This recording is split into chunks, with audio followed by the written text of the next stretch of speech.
అందరికీ వందనాలు. Youth in the light ఛానల్‌ని ఫాలో అవుతున్న ప్రతి ఒక్కరికి ప్రభువైన యేసుక్రీస్తు వారి నామంలో శుభాభివందనాలు.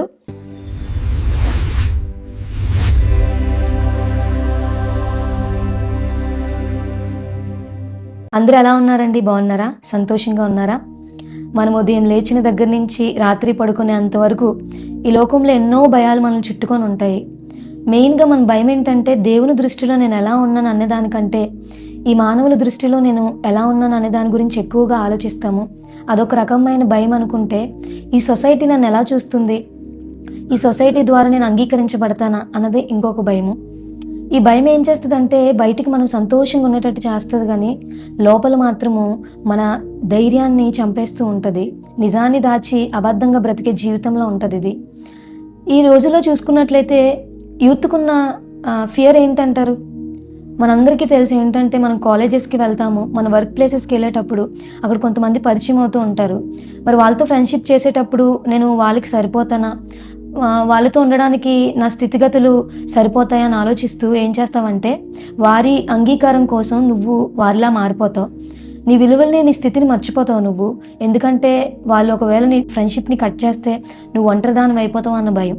ఇలాంటి భయం వల్ల చాలామంది రోజులు ఎలా ఉన్నారంటే మనకి అలవాటు లేని అలవాట్లను కూడా నేర్చుకుంటున్నారు. ఇంకేం చేస్తుందంటే మనకి ఇష్టం లేని మార్గాల్లో కూడా నడిపిస్తుంది ఆ భయము. అందుకే ఈ లోక భయం ఏం చేస్తుందంటే మనల్ని బంధించి ఉంచుతుంది. మనందరికీ తెలుసు పేతురు యేసయ్యని ఎంతగానో ఇష్టపడ్డాడు, ప్రాణం కన్నా ఎక్కువ ఇష్టపడ్డాడు. కానీ నీకు తెలుసా యేసయ్య అని అడిగే ప్రశ్నకి పేతురు అబద్ధం చెప్పాడు, నాకు తెలియదని. ఈ లోకంలో భయం ఏం చేస్తుందంటే నేను అబద్ధం చెప్పించేలా చేస్తుంది. మనందరికీ తెలుసు 1 సమూయేలు సౌలు దేవుని ఆజ్ఞని కాదని ఆ మనుష్యులకి జడిసి వాళ్ళ మాటలు విని వాటి ప్రకారంగా చేస్తాడు. చివరికి దేవుని కృపను కోల్పోతాడు. ఈరోజు నేను ఈ లోకం భయం వల్ల బంధించబడ్డాను. ఒకవేళ ఈ లోక భయం నుంచి నువ్వు విడిపించాలనుకుంటున్నావా? అయితే ఖచ్చితంగా దేవుని భయం ఏంటో మనకి తెలియాలి. ఈ లోక భయం మనలో తగ్గాలి అని అంటే దేవుని భయం మనలో పెరగాలి. మరి దేవుని భయం అంటే ఏంటి అని అంటే దేవుని స్థితి ఏంటి, దేవుడు ఏమై ఉన్నాడో, మన స్థితి ఏంటి, ఆయన మీద మనం ఎలా ఆధారపడాలి అనే విషయం దాని గురించి తెలుసుకోవడమే దేవుని భయం. దేవుని భయం అంటే ఆయన వణుకుతూ ఆయన మనల్ని శిక్షిస్తాడేమో, ఆయన మనల్ని పనిష్మెంట్ ఇస్తాడేమో అనే భయం కాదు. ఇది దేవుడి నుంచి దూరం చేసే భయం కాదు, కానీ దేవుడు ఏమై ఉన్నాడో తెలుసుకొని ఆయన పరిశుద్ధతకు నువ్వు ఇచ్చే గౌరవమే ఈ భయం అంటే, ఆయన్ని ప్రేమించడమే ఈ భయం అంటే. మనందరికీ తెలుసు యోసేపు యజమానులు లేనప్పుడు మరి ఆయన భార్య ద్వారా పాపానికి ప్రేరేపించబడినప్పుడు ఏమవుతుందంటే యోసేపు ఒక మాట అంటాడు, ఏంటంటే ఇంతటి దుష్కార్యాన్ని నా దేవునికి వ్యతిరేకంగా నేను చేయగలనా అని. అంటే దేవుని గౌరవమే గొప్ప అని భావించాడు. దేవుని భయం ఉంది కనుక పాపానికి దూరం అయ్యాడు. సో ఈ భయం ఏం చేస్తుందంటే మనల్ని పాపాన్ని ద్వేషించేటట్టు చేస్తుంది. ఎప్పుడైతే ఈ భయం మనలోనికి ఉంటుందో ఈ భయంలో నుంచి పుట్టేదే దేవుని జ్ఞానము. మరి ఈ దేవుని జ్ఞానం ఏం చేస్తుంది అని అంటే మంచి చెడులు దేవుని దృష్టిలో చూసి అది ఏది కరెక్ట్ డెసిషన్ తీసుకునేటట్టు చేస్తుంది. మనందరికీ తెలుసు ఈ జ్ఞానం మరి ఎక్కడ పుడుతుంది అని అంటే యోబు 12వ అధ్యాయంలో చెప్పబడుతుంది, జ్ఞానము బలము ఆయన వశంలో ఉంటుందని. ఇది దేవునిలో మాత్రమే ఉంటుంది. కాబట్టి దేవునికి దూరంగా ఉంచే జ్ఞానము పరిపూర్ణమైన జ్ఞానం కాదు. రెండవది ఏంటంటే ఈ జ్ఞానం వాక్యంలో ఉంటుంది. ఎప్పుడైతే మనం వాక్యాన్ని చదివేటప్పుడు దాని ద్వారా వచ్చే వెలుగు వల్ల మనం అజ్ఞాన స్థితిని గ్రహించి జ్ఞానాన్ని తెలుసుకుంటాము. ఇది సరైన జీవిత దారిని మనకు చూపిస్తుంది.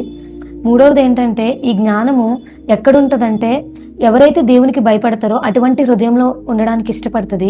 ఎప్పుడైతే భయం మన హృదయంలో మొదలవుతుందో ఆ హృదయంలో ఉండడానికి ఇష్టపడుతుంది.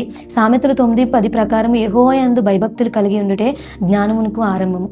చివరిగా ఏంటంటే 4వదిగా కొలసి రాసిన పత్రికలో ఉంటుంది, క్రీస్తులో ఉన్న జ్ఞానమునకు సమస్తమైన నిధులు ఆయనలోనే దాగి ఉన్నవని.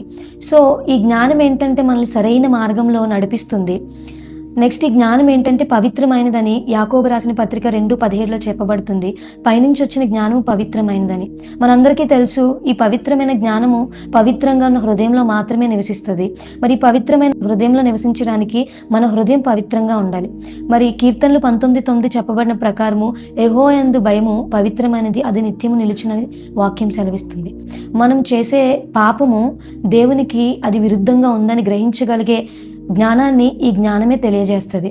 మనం ఈ లోకంలో ఫర్ ఎగ్జాంపుల్ మనం ఇప్పుడు ఎగ్జామ్కి చదవాలి, కానీ మన మైండ్ ఏం చెప్తుందంటే ఒక కొత్త మూవీ వచ్చింది అది చూద్దామని చెప్తుంది. ఈ 2 బ్యాటిల్స్ మధ్యలో మనము దేనిని ఎంచుకుంటామో దాన్ని బట్టే మన హృదయము చేయడానికి ప్రేరేపించబడుతుంది. ఫర్ ఎగ్జాంపుల్, ఎగ్జామ్ ఉంది కాబట్టి ఇప్పుడు మూవీ కాదు, ఎగ్జామ్కి చదవాలని అనుకుంటే నీ హృదయము ఎగ్జామ్కి చదవడానికి సిద్ధపరుస్తుంది. అలా కాకుండా ముందు మూవీ చూసి ఎగ్జామ్కి ప్రిపేర్ అవుతానంటే నీ హృదయం కూడా మూవీ చూడడానికే ప్రేరేపించబడుతుంది. అంటే ఏంటంటే మన మనసులో జరిగే బ్యాటిల్స్ ఎలా ఉంటుందంటే 2 రకాలుగా ఉంటుంది. శరీరానికి ఆత్మకి జరిగిన బ్యాటిల్స్లో మనము ఆత్మని గెలిపించడానికి దేవునికి ఏది ఇష్టమో ఆ మార్గాన్ని ఎంచుకోవాలి. సో ఇదేంటంటే మన హృదయంలో ఒక వాయిస్ మనకు వినిపిస్తుంది, నువ్వు చేస్తున్నది దేవునికి అనుకూలమైనదా కాదా. ఒకవేళ నువ్వు చేస్తున్నది దేవుని దృష్టికి విరుద్ధమైనదైతే అది మనకి రెడ్ సిగ్నల్ ఇస్తుంది, నువ్వు చేస్తున్నది దేవునికి అనుకూలమైనది కాదు, ఇది ఇక్కడే విడిచిపెట్టు అని. వెంటనే మనం ఆ మొదటి దిశలోనే విడిచిపెట్టగలిగితే అది మనకి వ్యసనంగా మారదు. సో హృదయాన్ని రోజు రోజుకి శుద్ధిపరచుకోవడం వల్ల ఏమవుతుందంటే మనం పాపం చేయడానికి ప్రేరేపించబడ్డ ఆలోచనలు తగ్గిస్తుంది. అంటే పాపం చేయకుండా మనల్ని ఆపుతుంది. ఇంకొకటి ఏంటంటే మనల్ని నిజాయితీగా యథార్థంగా దేవుని ముందు నిలబడుతుంది. మనందరికీ తెలుసు ఒక సందర్భం, సొలొమోనుకి అన్నీ ఉన్నాయి, దేవుడు జ్ఞానంతో పాటు అంత ఐశ్వర్యం, లోకంలో అనుభవించవలసిన సుఖ సంతోషాలన్నీ ఇచ్చాడు. కానీ చివరికి ప్రసంగి గ్రంథంలో 12లో చెప్పబడిన రీతిగా ఆయన ఈ జీవితానికి కలిగిన సారాంశం ఏంటనంటే ఈ భయమే. దేవుని యందు భయభక్తులు కలిగి ఆయన ఆజ్ఞలను అనుసరించటంలోనే జీవిత సారాంశం అనేది ఉందని తెలియచేశాడు.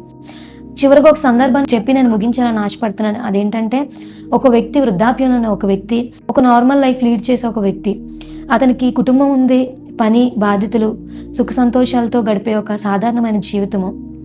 చిన్నతనంలో దేవుని భయం గురించి నేర్చుకున్నాడు.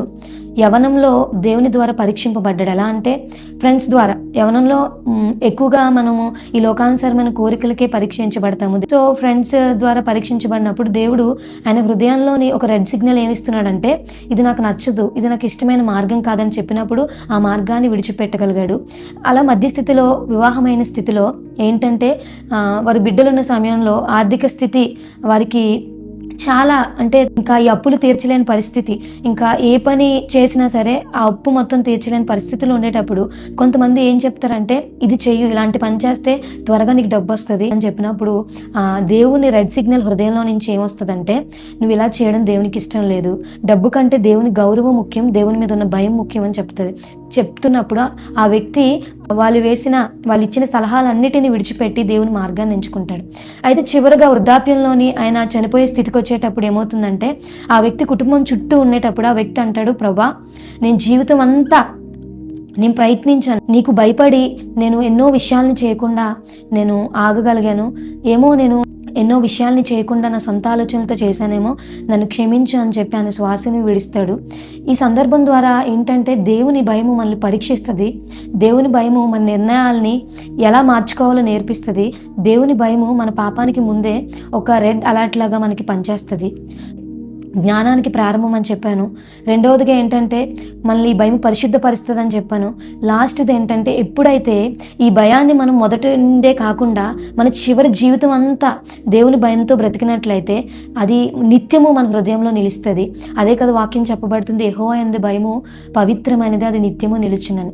ఎప్పుడైతే మనము ఈ భయాన్ని జీవితాంతము మన హృదయంలో ఉంచుకొని దేవునికి భయపడతామో మన జీవితం అంతా సరైన మార్గంలో వెళ్తుంది. Praise the lord.